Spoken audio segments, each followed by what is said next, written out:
April is Distracted Driving Awareness Month, and all month long, WESH 2 News has been bringing you stories to spread awareness to help keep our roads safe.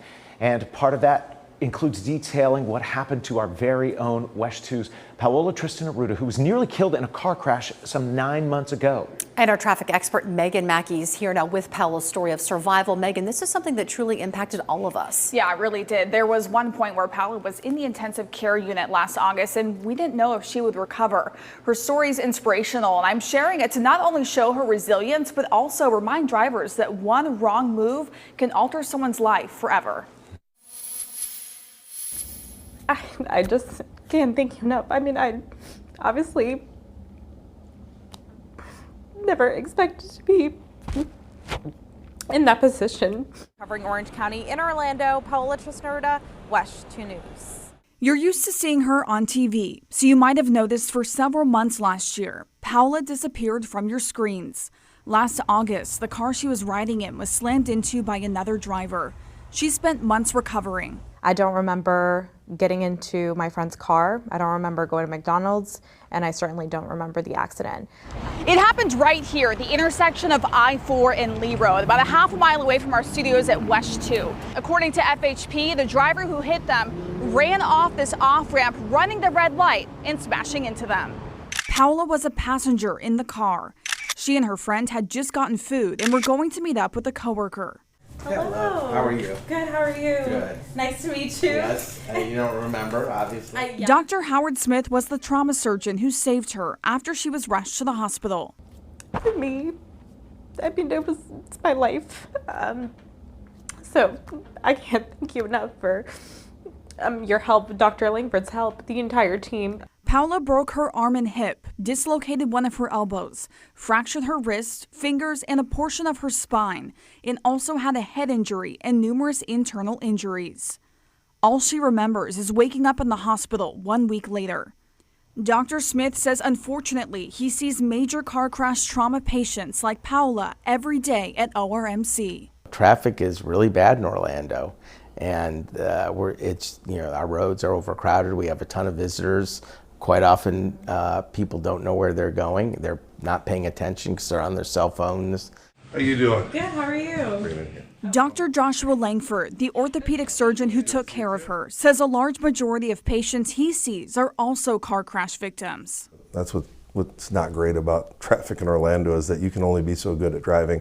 It's about how bad everybody else is. The driver who hit Paola was not hurt and was cited by FHP for running a red light, driving with a suspended license, and having no proof of insurance. Paola believes the only thing that could have prevented this was the other driver obeying the traffic signal. I never thought that something like this would happen to me, and it sounds so cliche. You hear people say it all the time. One split decision that was to no fault of my own, I could have lost my life because someone made a decision to run a red light, to be distracted. I'm grateful to be alive. I'm grateful to have the support that I had. It's going to be a long time before I feel 100% myself. So emotional, Paola. We're so grateful that you're here with us and that you have just recovered beautifully. It's hard to see you in that bed like that. Yeah. I want to ask, why did you want people to hear your story? I feel like we share so many other people's stories every day, and I felt like this was a glimpse into my story. I want the viewers to know why I was gone for a period of time, but also to spread a message of hope that, this happened to me, but I was able to keep going. And there's so many other people that aren't. A lot of these times the crashes are fatal. So I have to be very grateful that I'm alive. Yeah. And so I hope that my story can inspire drivers to do better, inspire the victims of these accidents to keep going. So really I wanted to share that message of hope and inspiration, because had it not been from all the support that I received, I wouldn't be able to keep going. So I also thank everybody, my team at Orlando Health, my physical therapists, all of you guys that came to see me in the hospital.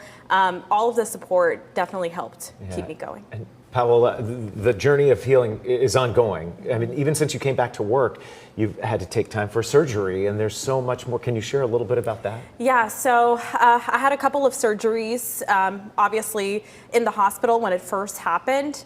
And then afterwards, I had another surgery back in, I want to say it was October, to just kind of clean out my arm. But then in January, I had another surgery to take out a plate in my left forearm. So it's been a continuous journey. I had more than like 3 months of physical therapy. I recently went back to occupational therapy for my arm because things still don't work properly. I'm still not 100% myself. Again, as I mentioned in the story, it'll be a while before I feel 100% myself.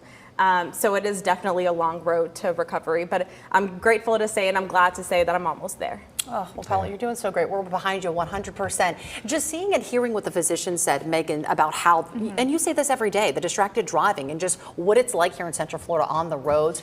Paola, what would be your advice to drivers?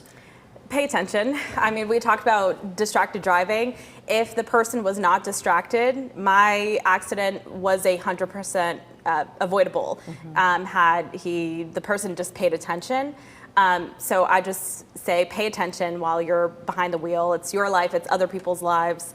So really just be responsible. That would be my message to drivers. It's a good one.